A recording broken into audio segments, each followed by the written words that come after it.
Graças a Deus, meus irmãos em Cristo Jesus, a paz do Senhor. Amém? Repete comigo de novo um gesto.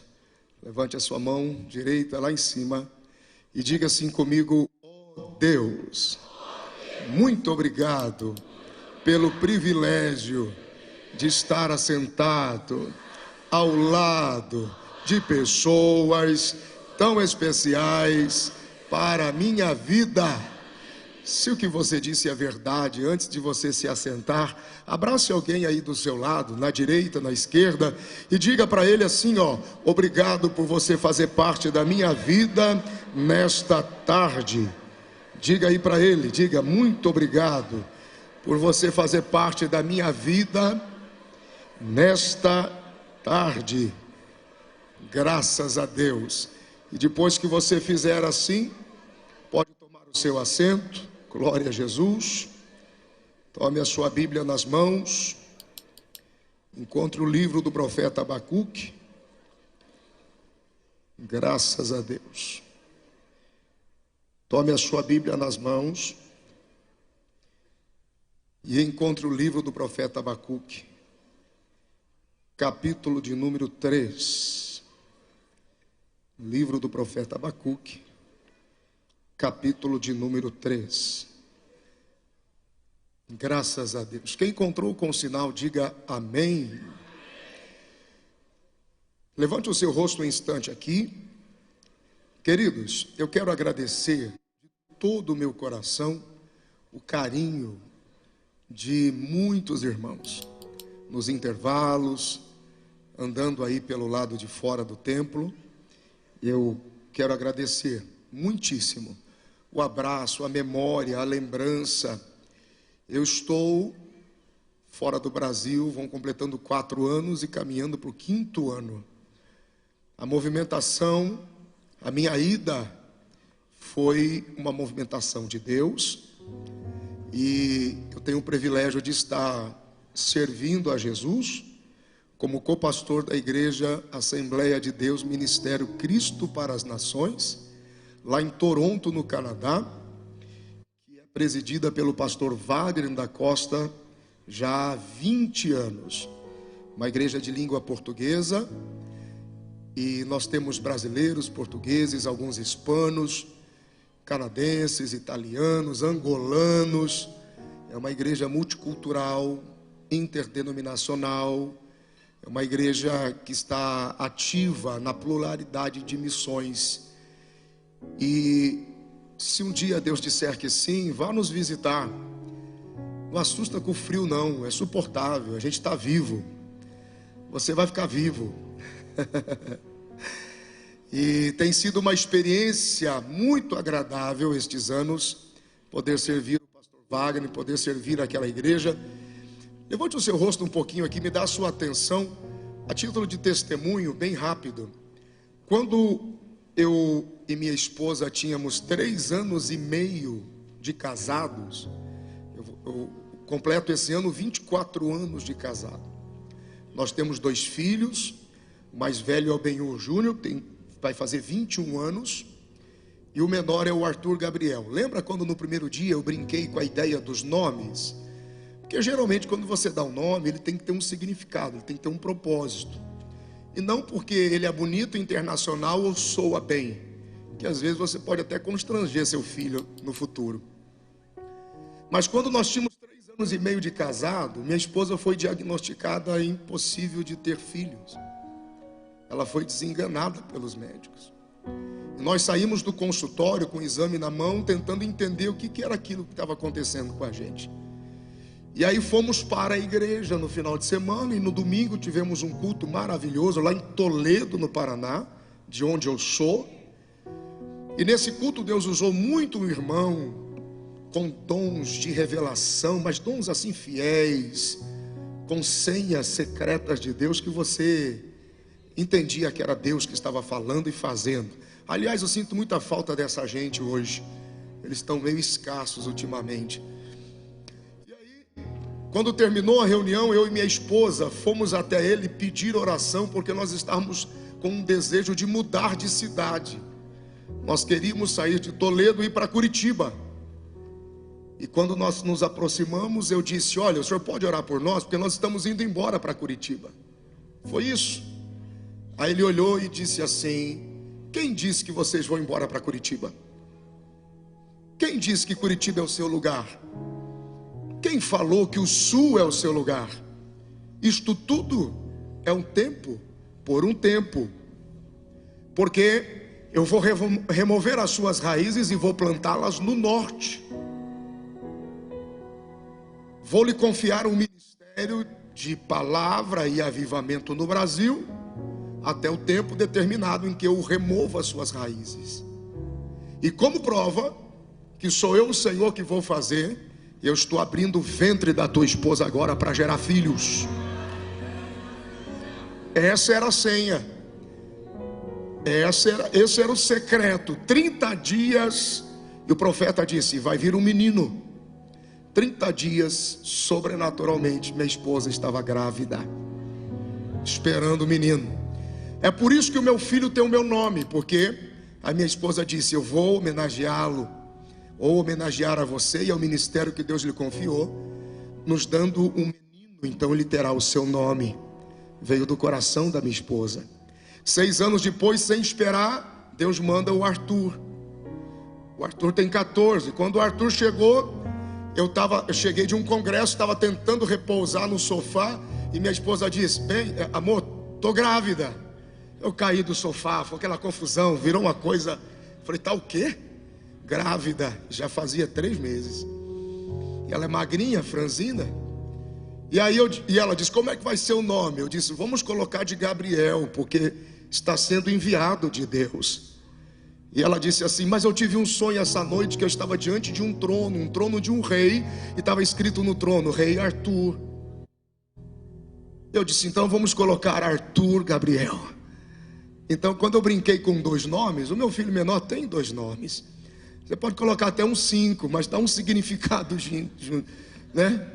Tem um coitado no Brasil que o nome dele é 1, 2, 3 da Silva 4. Aí não pode. Tem, está registrado, não é mentira não. E o Arthur realmente é muito inteligente. Ele é o tradutor, um dos tradutores da igreja hoje. Quem não conhece a nossa história pensa que o Arthur nasceu no Canadá, porque o inglês dele é muito fluente. Quando nós estávamos nos movendo para o Canadá, e aqui eu encerro, é que a minha esposa lembrou e disse: vamos dar uma olhada no mapa. E quando nós olhamos no mapa, em cima do Canadá estava escrito América do Norte. 16 anos depois, Deus cumpriu a promessa, Deus cumpriu a profecia. Quantos aqui tem uma promessa de Deus? Diga: eu tenho. Aquele que prometeu é fiel para cumprir a promessa. É por isso que nós estamos lá no Canadá esse tempo, desfrutando da cobertura espiritual do pastor Wagner da Costa e do carinho de uma igreja impressionante que nos ensina a cada dia. Então seja bem-vindo ao Canadá. Nos visite lá quando você puder. Amém? Queridos, quando você sair, não esqueça do nosso livro Princípios da Honra. Ele está no final, praticamente eu acho que você só tem hoje e amanhã à noite para comprar. Aqui eu falo sobre 3 níveis de honra que nós temos que cumprir. Se nós não cumprimos esses níveis e quebrarmos um deles sequer, nós estamos em desonra. Primeiro livro de Samuel, capítulo 2, versículo 30, no final diz assim: eu honro os que me honram, mas os que me desprezam, eu os esqueço.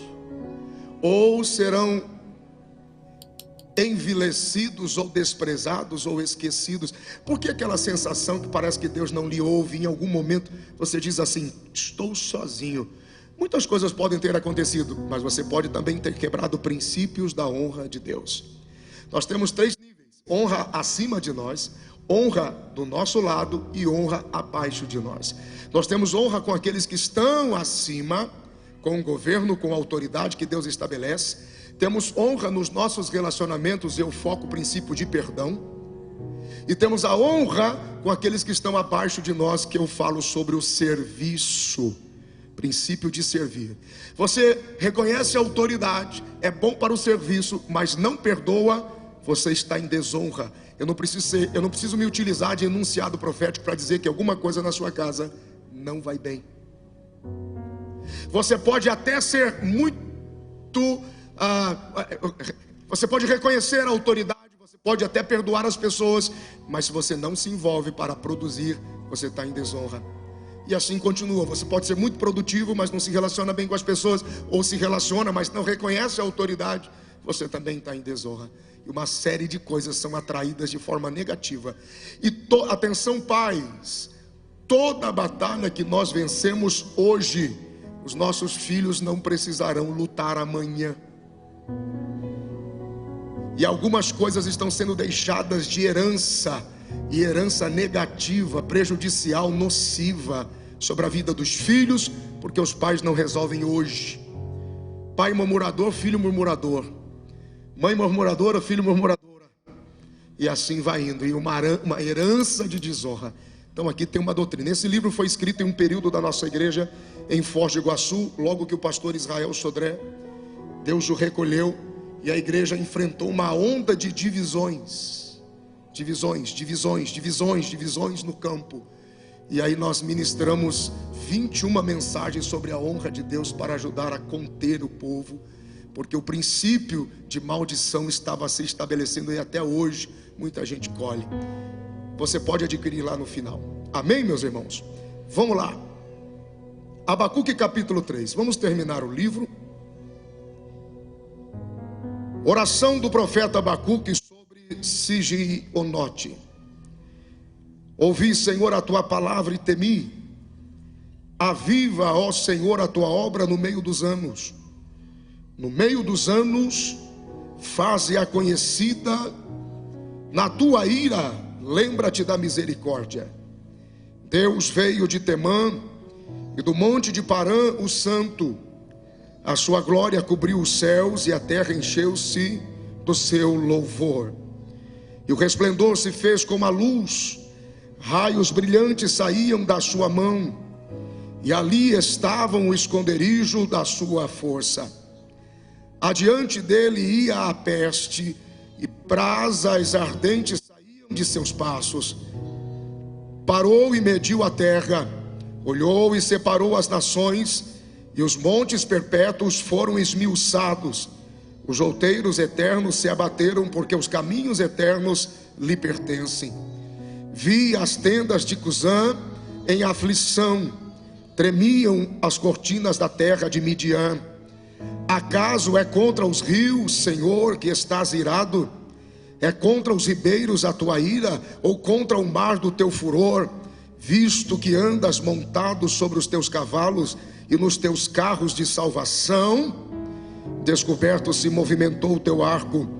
Os juramentos feitos às tribos foram uma palavra segura. Tu fendeste a terra com rios.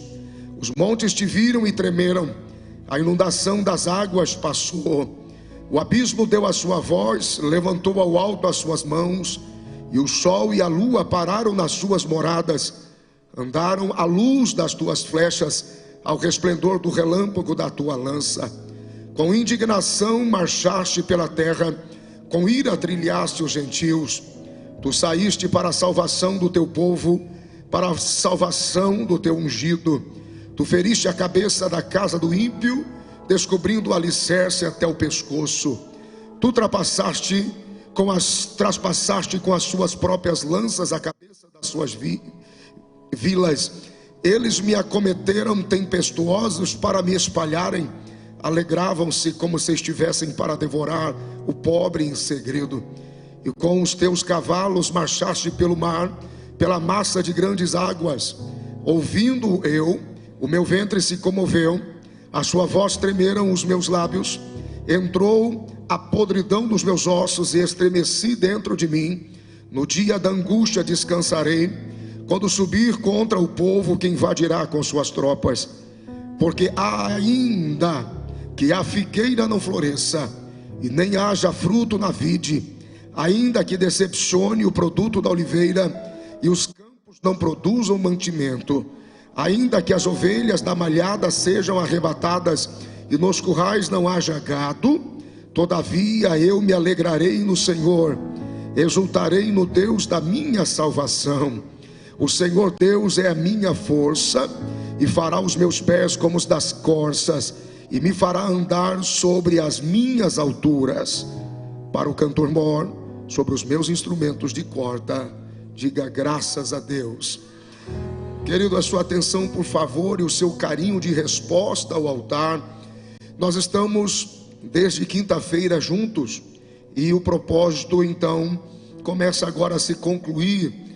Não estou trazendo uma exegese teológica complexa do livro, mas chamando a atenção ao que está no livro concernente à oração, ao peso que estava ou que esteve sobre o profeta Abacuque, a sua relação com Deus diante do caos e diante da necessidade do seu tempo. À medida que Abacuque ele vai orando e vai trazendo no primeiro capítulo toda a circunstância que envolvia os seus dias, todo o desgaste social, moral e principalmente espiritual, ele vai chamando a atenção de Deus, dizendo: Senhor, tem alguém aí em cima para nos ver, e tem alguém aí para nos abraçar, para nos socorrer. E à medida que ele vai interagindo com Deus, ele vai também recebendo respostas de Deus na sua oração.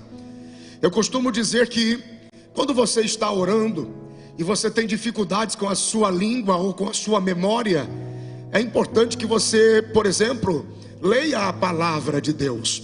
Então, normalmente, quando eu tenho períodos longos de oração, eu não confio na minha memória ou nas minhas necessidades. Eu abro a Bíblia e vou dizendo: Senhor, a tua palavra diz que o Senhor é o nosso pastor e nada nos faltará. A tua palavra diz que o Senhor conhece a nossa estrutura e é o Senhor quem nos para e nos faz deitar, assentar em refrigério, em descanso, que nos nutre com água limpa, água tranquila, que não nos confunde. Ainda que a tua palavra, Senhor, me diz que eu ande pelo vale da sombra da morte, eu sei que a tua graça é incrível e a tua graça está disposta a ir comigo até o mais baixo, mais profundo do vale, pelo prazer de me trazer de volta à sua presença. Então você vai usando a palavra. Senhor, a tua palavra diz que do Senhor é a terra, a sua plenitude, todos os que nele habitam. Senhor, a tua palavra diz que é o Senhor quem estabelece tudo, que dá firmeza a tudo, que coloca sobre as águas, é o Senhor quem firma sobre os mares. Oh meu Deus, a tua palavra diz: quem subirá no monte santo do Senhor, quem estará no seu santo lugar? Os que têm as mãos limpas, um coração puro, não entrega a sua alma à vaidade, não jura enganosamente, porque a tua palavra diz que esses receberão do Senhor a herança do Deus da nossa salvação. Algumas pessoas dizem: não consigo orar. Eu tinha um amigo, pastor Elias, chamava Joel, já morreu e já descansa no Senhor, mas de muitos anos. E nós íamos para as vigílias orar, e ele tinha uma chácara, e nós orávamos muito nessa chácara dele. Ele fez um lugar de oração na chácara. E é interessante que eu tenho um discipulado de oração, eu amo a vida de oração. E nós começávamos a orar, e ele se cansava tanto que ele dobrava os joelhos e dormia. Ele falava 2, 3 minutos e não falava mais nada. E dali 2, 3 horas depois ele acordava e dizia: gente, da onde vocês arrumam tanta prosa? Da onde vocês tiram tanta conversa? Em 3 minutos eu já falei tudo que precisava. Eu já disse tudo que precisava dizer. Você precisa ir lendo a palavra. Vale a pena lembrar que Deus só tem compromisso com sua palavra. Deus é atraído por sua palavra nas nossas vidas. Você pode falar 1000 palavras em seu nome, ou em sua criatividade, ou em sua imaginação. É bonito, mas quer pegar Deus pelo pé? Um exemplo muito fraquinho, mas muito doce. Você quer pegar Deus pelo pé? Diga para ele assim: Senhor, a tua palavra diz.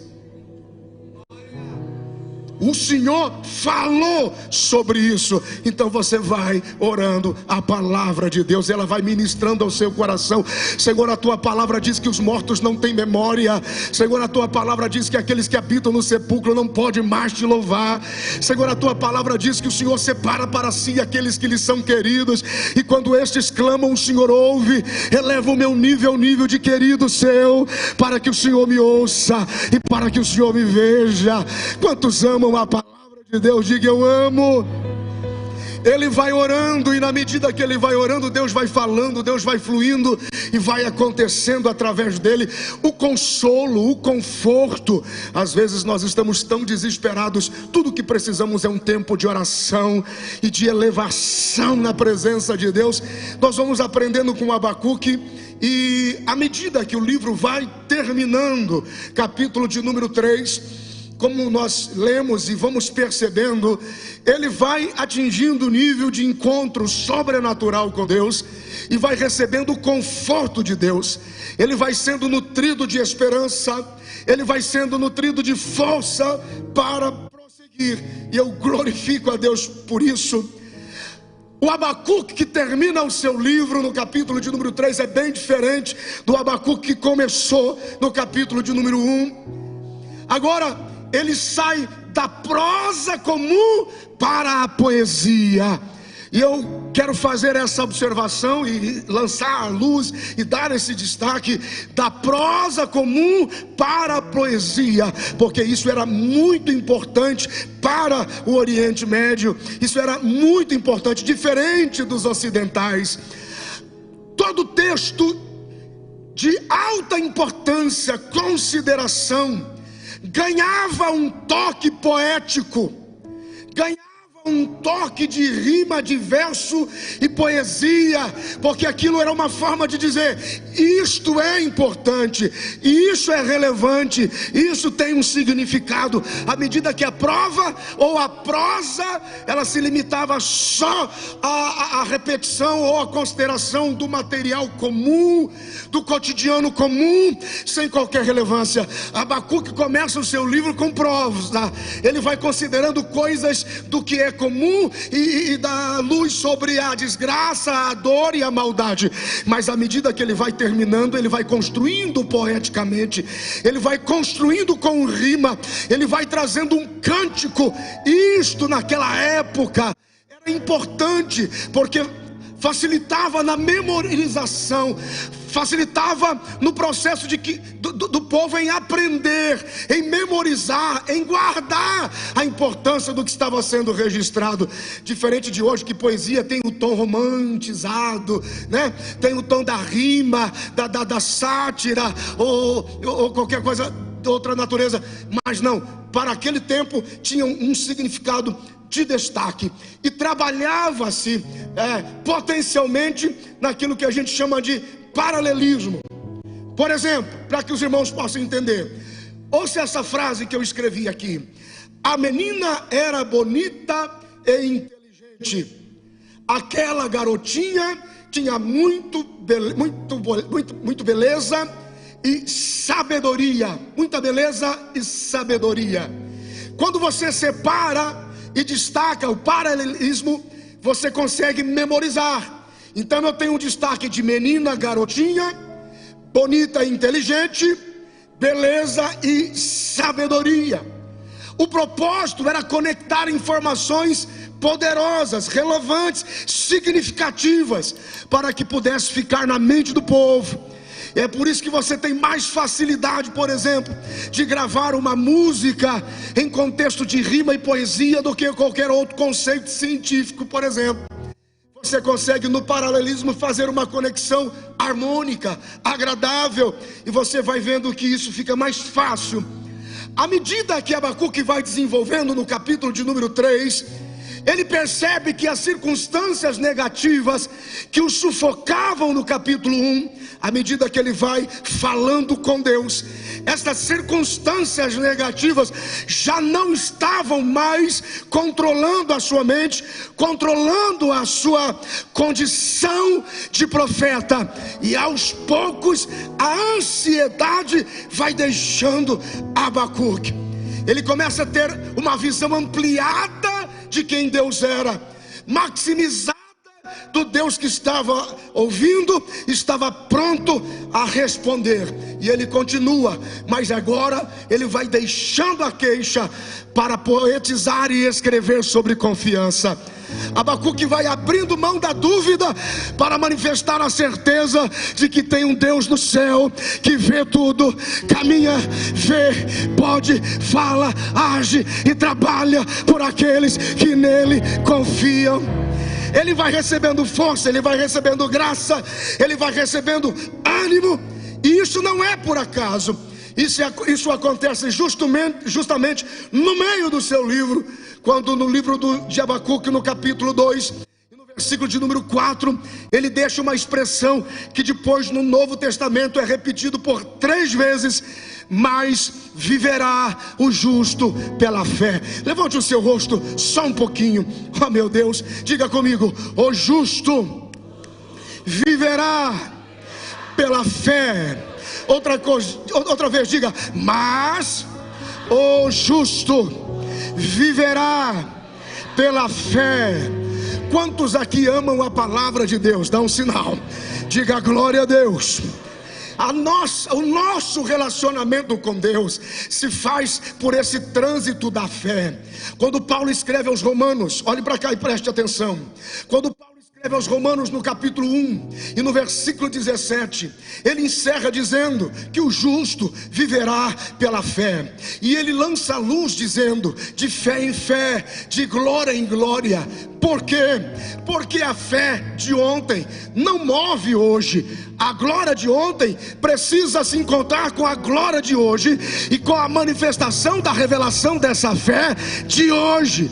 É uma movimentação, é de glória em glória, é de fé em fé, até a estatura de um varão perfeito. Diga glória a Deus. Quando Paulo escreve aos Romanos no capítulo 10 e no versículo de número 17, ele diz que tem uma fonte original de fé, poder e avivamento, é a palavra. Paulo escreve aos Romanos no capítulo 10 e no versículo 17 ele diz: a fé vem pelo ouvir, e ouvir pela palavra de Deus. Diga graças a Deus. Isso aqui vai ficando sério. Quando uma pessoa diz assim: eu não tenho fé para alcançar tal graça, essa pessoa está dizendo: eu não conheço tão bem a palavra para ir tão longe. Quando uma pessoa diz: eu tenho problemas para acreditar através da fé, essa pessoa está dizendo: a palavra de Deus em mim está em falta, ou em falta com a palavra eu estou, porque eu não consigo tão longe. E aqui fica é um agravante, o caso fica sério. Por quê? No Evangelho de João, no capítulo 1 e o versículo 1, a Bíblia diz que o verbo, esse verbo que era Deus, esse verbo que estava com Deus, Cristo Jesus é chamado de o verbo. Olha só aonde vamos parar. O escritor aos Hebreus, no capítulo 11, no versículo 6 diz: sem fé é impossível agradar a Deus, porque aquele que se aproxima de Deus precisa acreditar que Ele existe e é galardoador daqueles que o buscam. Quando uma pessoa diz: eu tenho problemas com a fé, essa pessoa está dizendo: eu tenho problemas com o verbo. Quem tem problemas com o verbo tem problemas com Jesus. E quem tem problemas com Jesus, como vai chegar ao Pai? Perceba como é importante uma escola como essa. No Evangelho de João, no capítulo 14, no versículo 6, disse Jesus: eu sou o caminho, a verdade e a vida, e ninguém vai ao Pai a não ser por mim. Semelhante a Hebreus 11, 6, sem fé é impossível agradá-lo. Como é que você vai permanecer do lado de alguém onde você não é agradável? Como que você vai chegar perto de Deus sem fé? Como é que você vai chegar perto de Deus sem crer, sem acreditar? Como que você vai chegar armado, resistente, blindado? Não dá. Como é que pode Deus olhar para alguém e dizer: desculpa, não dá para a gente seguir, porque eu não tenho prazer, eu não consigo me relacionar, eu não consigo sentir alegria, porque sem fé é impossível agradar a Deus. Quando você pergunta o que é fé, fé não é só conhecimento e informação, mas é também conhecimento e informação. Começa por aqui. A fé vem pelo ouvir, e ouvir a palavra de Deus. Repete isso comigo, diga: a fé, ela vem pelo ouvir, e ouvir da palavra de Deus. Diga graças a Deus. Veja só, a palavra fé, ela tem na origem do hebraico uma palavra que, quando a gente menciona, soa assim: emuná. Emuná, que significa que vai muito mais além do que apenas intelectualidade, vai muito mais além do que confiar em alguma coisa. Significa fidelidade. Fidelidade. Essa palavra emuná, E-H-M-O-O-N-A-H, também temos uma origem da palavra amã, que também gera o amém, que também significa assim seja, nisto eu creio, nisto eu estou firmado, nisto eu estou segurado, ou assegurado, ou eu me seguro, ou eu estou firme, fortalecido e abalizado e alicerçado. Olha aqui, preste atenção. Para algumas pessoas, fé parece que tem que ser um negócio de sentimento ou de arrepio. E é aqui que a gente entra em conflito, porque fé não se sente, fé se entende. Fé se entende. Algumas pessoas dizem: não tem, fé não arrepia. O que arrepia é a sua atitude, a sua movimentação em nome da fé por aquilo que você crê. Alguns dizem assim: mas espera aí, não tem que descer no coração? Aonde é que a fé precisa habitar? Pastor, a fé precisa habitar porque eu preciso sentir. Fé não se sente, fé se entende. Há muitos que vêm à igreja, disse Jesus, e recebem a palavra de bom grado, e chega no coração, mas vindo as tribulações, e vindo toda a movimentação de prova e desafios e provação de fé, elas não conseguem ter profundidade, desistem. Elas acham agradável, sentem no coração, mas não tem estrutura, porque não há nada que se firme aqui que antes não esteja estabelecido aqui, ó. Paulo não diz: eu sinto arrepio em nome de quem eu creio. Ele diz: eu sei em quem eu tenho crido, e eu sei o que é que está me movendo. De uma forma simples, sem deixar complexo demais. Se você pergunta para Jesus: Jesus, o que é fé? Jesus talvez responderia assim, Lucas capítulo 17, versículo 6: a fé é uma semente. Porque se tiveres fé semelhante a uma semente de um grão de mostarda. A fé é uma semente. Diga comigo: a fé é uma semente. Outra vez, diga: a fé é uma semente. Se a fé é uma semente, ela precisa ser aonde a gente planta essa fé. Qual é a expectativa que a fé precisa produzir em nós, segundo Jesus? No Evangelho de Marcos, no capítulo de número 4, a partir do versículo 30, a Bíblia diz o seguinte: que um homem sai para semear. Ele libera uma semente, uma pequena semente de mostarda, menor do que todas as outras hortaliças. Mas quando ela cai, no outro dia, ele não percebe, mas uma grande árvore, uma grande expressão. O que se imagina? Quando você entra aqui, você recebe uma pequena semente, uma pequena porção da palavra de Deus, mas espera-se que com o passar do tempo, você cresça,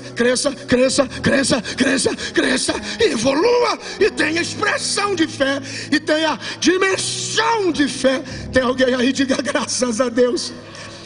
A semente precisa ser plantada, a fé precisa ser depositada em um terreno específico e estratégico. Aonde se planta a semente da fé? Na mente. É aqui que você coloca a fé. Vai confrontar toda a sua estrutura de consciência, de subconsciência, de formação, seja lá Deus de onde você veio. A fé, a palavra, vai trazer novos significados, vai trazer novos vocabulários, vai trazer novos conceitos, vai trazer atitudes através do pensamento, que quando você declara,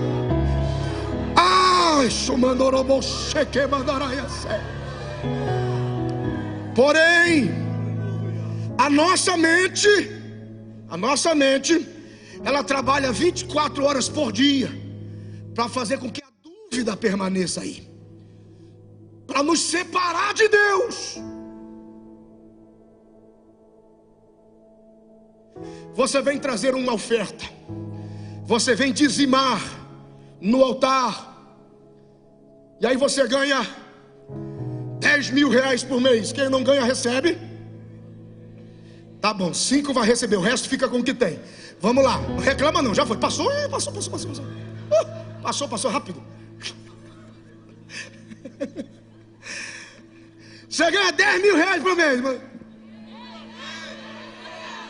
Já foi. Você pensa que Deus é ruim de matemática, né? Você ganha 10 mil reais por mês, você vai dizimar seus 1.000 reais. E aí tem aqueles, eu não vou teologizar agora sobre o dízimo, mas tem aqueles que batem no peito dizendo: não está escrito na Bíblia, no Novo Testamento não tem nenhum registro de 10. É claro que não tem, porque no Novo Testamento não é 10, é tudo. Se eu fosse você, eu ficava quietinho nos 10. E ó, traz direitinho e para de falar besteira. Fostes comprados por bom preço. Você não se manda mais, tudo que você tem é dele. Mas nós entendemos que a administração de 10% que você recebe para a manutenção da obra é justo, porque Deus é tão fiel que Ele pega só um pouquinho e deixa o resto com você, mas se arrebenta com tudo, né? Ele fica com a menor parte, você fica com a maior parte. Se você ganha 10 mil, vou baixar o valor. Se você ganha 1.000 reais, você dizima 100. Quanto sobra para você? Sobra nada. O 900 você enrola, come, troca de celular sem precisar, enrosta e joga no chão, e some com tudo, e come o que não pode, farra o que não pode. Quando você dizima tudo que sobra, o que você deixou no altar, quando você mente nisso, você vem para Deus e diz: Deus, dá para me dar uma mão? Ele diz: rapaz, você comeu o meu e o seu. Não tem uma memória aqui para eu te ajudar, ó. E os espirituais que ganham 1.000 reais para dizimar 100, ele vem no altar com 22,40, põe no envelope e faz a cara: para ti, pai. Como se Deus não soubesse fazer matemática, soubesse fazer conta. A nossa mente, você ganha 10 mil reais por mês, você vai separar o seu dízimo de 1.000, a sua mente vai dizer assim: você vai levar isso lá? Sua mente, só você sabe o quanto você trabalhou para ganhar esse dinheiro, rapaz. Deixa de ser besta. Olha o tamanho dessa igreja. Você acha que precisa de dinheiro? Você está louco? Leva 50 e ainda chora antes. E dá uma... Pedro no barco, todo mundo assustado. Estamos de má sorte, há uma sombra negra sobre nós, até os fantasmas e as almas penadas nos atormentam. Aí Pedro parece você e eu em certos cultos: não é fantasma não, não é uma penada não, é o Senhor que vem lá. E aí a gente vem para o culto: Deus está aqui. Quer ver como é Deus? Senhor, se és tu, autoriza-me que vai ter contigo sobre as águas. Aí você vem para cá e diz: se é Deus, me dá um sinal. Se é Deus, me dá um sinal. Se é Deus, me dá um sinal. Aí Jesus olha para Pedro e para você e diz assim: ó, vem.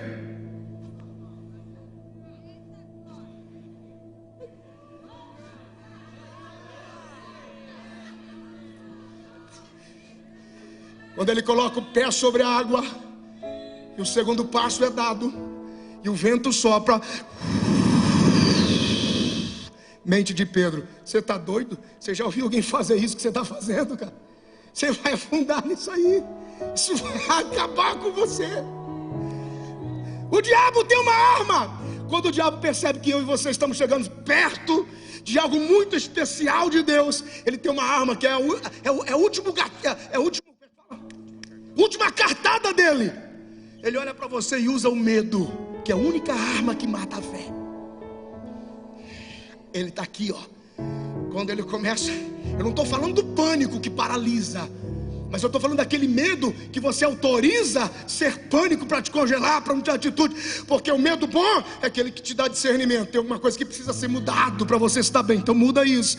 Agora o pânico te paralisa, não te dá reação, você não consegue reagir.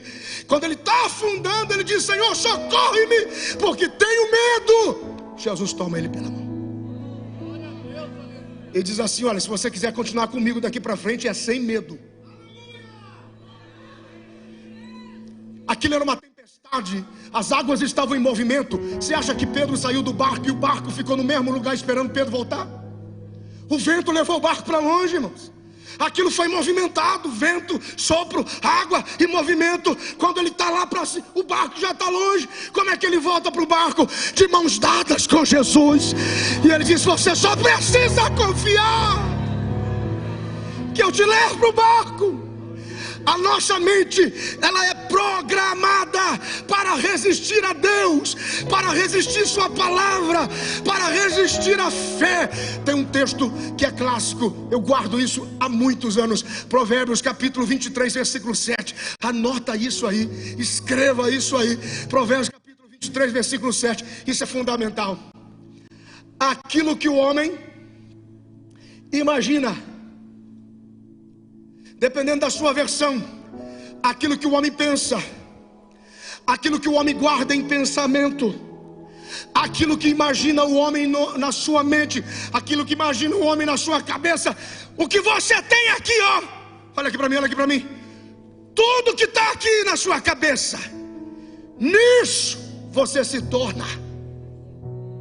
Ponto e vírgula. O versículo continua: ele come e bebe, mas o seu coração não o acompanha. O que significa comer e beber? Você é o que você pensa, você é o que tem aqui. Aquilo que você é aqui, do lado de fora é visto. Presta atenção. Você come e bebe, ainda que você tente fazer de conta que não é nada, ainda que você tente dar naturalidade, ainda que você tente se maquiar de religião, de imagem, gerenciamento de imagem, o seu coração vai te trair, porque o seu coração sabe bem quem você é. O que o homem imagina, o que o homem pensa, o que o homem alimenta aqui, se a sua mente é alimentada de dúvida, você será uma demonstração clara do que é dúvida. Se a sua mente está alimentada com resistência, se a sua mente está alimentada com murmuração, com reclamação, com resistência, com dúvida, com vazio da incredulidade, é isso que você vai se tornar. Mas se a sua mente está cheia de Deus, cheia da sua palavra, cheio da sua presença, cheio da sua glória, você se tornará isso.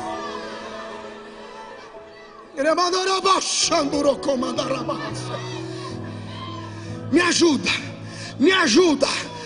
Provoca alguém que está do seu lado, mas provoca. Faz assim para ele e diga: isso explica muita coisa.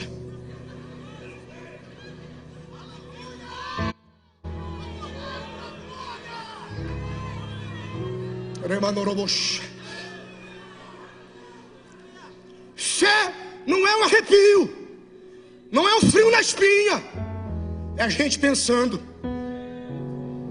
Gente pensando. Pastor José Roberto Paulo escreve aos Romanos capítulo 7, a partir do versículo 19. Olha aqui, olha aqui, olha aqui. Paulo escreve aos Romanos capítulo 7, a partir do versículo 19. Eu estou sentindo que alguma coisa está tentando me destruir. Deve ser um vento de Satanás,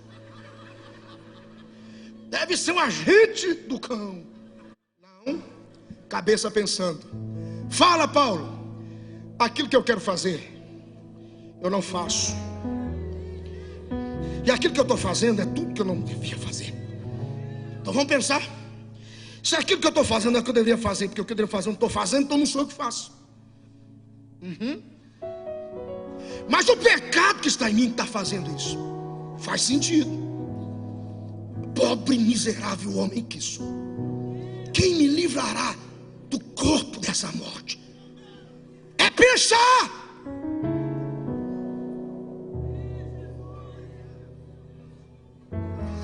Todos nós, em algum momento da vida, precisamos de um Peniel. O Peniel é quando a sua verdade é denunciada, quando o seu nome, que só você e Deus sabe qual é gritado como estado de confissão. E isso não pode gerar remorso, tem que gerar arrependimento. O que muita gente tem na igreja é remorso. O que é remorso? É aquele negócio que dói, incomoda, mas você diz assim, mas pelo menos, né? Arrependimento é aquilo que você abandona e vence para sempre. Chega uma hora que Deus diz para você qual é o seu nome, porque muitas pessoas conhecem por um nome, mas Deus te conhece pelo adultério, Deus te conhece pela mentira, Deus te conhece pelo roubo, Deus te conhece pela fornicação, Deus te conhece pela corrupção. Chega uma hora que nós precisamos, na presença de Deus, gritar o nosso nome, porque só a partir dali haverá cura.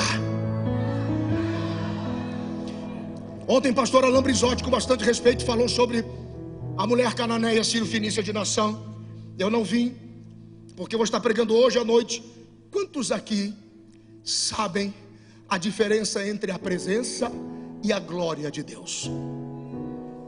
Que bom que você vai daqui hoje à noite. Agora eu vou te dar um conselho: chegue cedo, arrume um lugar e prepare-se. A mulher vai aos pés de Jesus gritando, clamando, rogando, impedindo. Pastor Alain Brizotti foi brilhante ontem. Por muito menos Jesus fez mais. Ele simplesmente se nega a ouvir aquela mulher. Ela tem duas características, no meu ponto de vista também, que são importantes. Primeiro, ela não é uma mulher ignorante. E ela tenta convencer a Jesus dizendo, eu sei quem você é. Ela não chega dizendo Jesus de Nazaré. Ela pega uma senha, ela diz filho de Davi. Como quem diz assim, eu sei quem o Senhor é. Porque muitas vezes a gente vem à igreja com um depósito de informação sobre Deus, como quem diz assim, é melhor o senhor fazer alguma coisa por mim, porque eu já li a Bíblia 200 vezes. É melhor o senhor fazer alguma coisa para mim, porque eu te conheço, ó. No A é amor, no B é bondade, no C é cuidadoso, no D é doador, no E... Não. Olha, me dá uma atenção, ó filho de Davi. Pô, o cego, sem ver, gritou, Jesus parou. Por muito menos ele fez mais. Filho de Davi, tem misericórdia de mim. Ele pergunta, quem falou isso? Eu queria ver os discípulos explicando. O cego te viu. Porque tem gente que vê muito, mas não enxerga nada. Segundo, ela tinha noção da maldade e da ação de demônios sobre a filha, quando ela diz miseravelmente, profundamente. O Senhor diz, não quero. Já deu 5? Sangue de Jesus, no meu horário não deu não. Olha, deu mesmo. Só à noite, 5 minutos. E ele diz assim,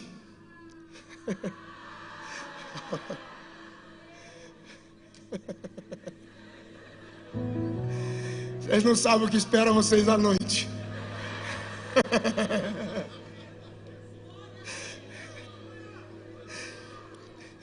Ele diz, eu não vou, não quero atender. Os discípulos imploram, porque os discípulos têm dó do povo. Quer dizer, nós como obreiros, nós temos, há momentos em que você vai à presença de Deus e diz, Deus abençoa essa gente. Deus diz, não vou abençoar. Eles rogam, que também pode ser um pedido com insistência, sem necessariamente ter a certeza que vai ser atendido. Quer dizer, o não você já tem, mas vou tentar. Abençoa ela? Não. Ela entra em desespero e diz, Senhor. O Senhor dá uma resposta forte, porque ele fala, trata de paternidade, ele trata de mesa, ali está a senha. Eu tenho relação com gente da mesa. Havia um descrédito ou uma herança maldita sobre sírios, fenícios, gregos, cananeus. Quando o Senhor diz assim, não dá, não vou tirar o pão da mesa. É interessante que ela não reclama, ela não questiona, ela não aponta dizendo, eu sabia que não valeria a pena investir. Esse tempo que eu estou passando contigo é tempo perdido. Me disseram, não. Ela fica calada e responde na mesma altura, dizendo, eu sei, Senhor. Mas porventura os cachorrinhos ou não comem também os cachorrinhos das migalhas que caem da mesa do seu Senhor. De repente, Jesus é o verbo. Diga comigo, Jesus é o verbo. Outra vez diga: Jesus é o verbo. Epístola de Tiago, capítulo 4, versículos 5, 6 e 7. Grita dentro do verbo: o Pai resiste a soberbos, porém dá muito mais graça a quem se humilha. Jesus é obrigado a ouvir o clamor. Por quê? Porque há momentos em que você tem que vir na presença dele e dizer: o Senhor tem razão, eu sou uma farsa. Eu não sou o pai que a minha família pensa que eu sou. Eu não sou o esposo. Eu não sou o pastor que essa igreja pensa que eu sou. Mas eu preciso muito da tua graça. Fica de pé comigo para a gente concluir. Abacuque está vencendo e ele descobre que a vitória é pela fé. Diga: graças a Deus. O que é que eu faço com a minha mente, pastor? O que é que eu faço com a minha cabeça, pastor? Segunda carta de Paulo aos Coríntios, capítulo 10, versículo 5. Pegue toda a altivez, todo o pensamento. E Paulo é enfático, ele é direto. Pega toda essa ideia que te afasta do conhecimento de Deus e destrua ela, acabe com ela e leve a sua mente cativa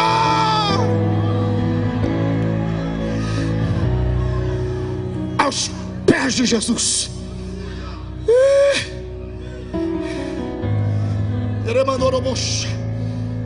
Sabe o que você vai viver? Sabe o que você vai desfrutar a partir desta escola? Primeiro livro de Samuel, capítulo 17, versículo 26. Vou falar só mais um, porque é você. Se fosse outro, falava. Só mais um. Primeiro livro de Samuel, capítulo 17, versículo 26. Davi nunca lutou com Golias, porque Deus mandou. Davizinho feinho, vai lá e derruba aquele gigante, que eu vou te fazer rei. A unção já estava sobre ele, ele não dependia de Golias para ser rei. Com Golias ou sem Golias, Davi ia ser rei do mesmo jeito. Deus nunca diz: levanta e racha aquele homem no meio. Não. 1 Samuel capítulo 17, versículo 26. Aqui está uma mente de fé e uma mente que sabe o que tem, sabe o Deus que tem. Davi faz uma pergunta: quem rachar esse homem no meio ganha o quê? Não entenderam, vão ter que ler o texto. O que se dará ao homem que vencer esse gigante? Vão cobrir esse homem de ouro. A casa do seu pai nunca mais vai pagar imposto, e ele vai ter a filha do rei como mulher. Davi disse: dá para mim, eu aceito. Porque quando ele olha para Golias, a sua fé diz: sai da frente do meu propósito. Ele nem vê Golias. Isso é fé. Quantos podem aplaudir a Jesus por isso?